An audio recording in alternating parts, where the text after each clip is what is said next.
നാസിക്കിൽ നിന്ന് ആരംഭിച്ച CPIM all India Kisan സഭയുടെ ലോങ് മാർച്ച് മുംബൈയിൽ എത്തുന്നതിന് മുൻപ് മുഖ്യമന്ത്രിയുമായി കൂടിക്കാഴ്ചയ്ക്ക് സാധ്യത. ആയിരക്കണക്കിന് കർഷകരും തൊഴിലാളികളും പങ്കെടുത്ത പ്രതിഷേധ ജാഥ ഇപ്പോൾ താനെയിലേക്ക് നീങ്ങുകയാണ്.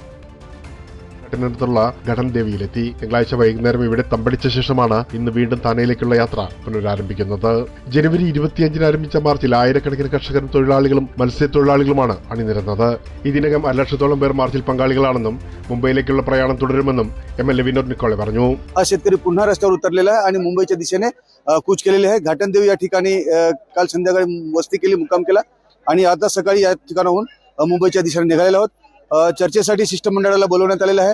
അഖിലേന്ത്യാ കിസാൻ സഭ ദേശീയ അധ്യക്ഷൻ അശോക് ദാവ്ലെയുടെ നേതൃത്വത്തിലാണ് മാർച്ചിന് തുടക്കമായത്. CPIM മുൻ കേന്ദ്ര കമ്മിറ്റി അംഗം JP ഗാവിത്, സംസ്ഥാന സെക്രട്ടറി അജിത് നവാലെ, CITU അഖിലേന്ത്യാ vice president DL Karat, Nashik ജില്ലാ സെക്രട്ടറി ഇന്ദ്രജിത് ഗാവിത് തുടങ്ങിയവരും പങ്കെടുക്കുന്നുണ്ട്.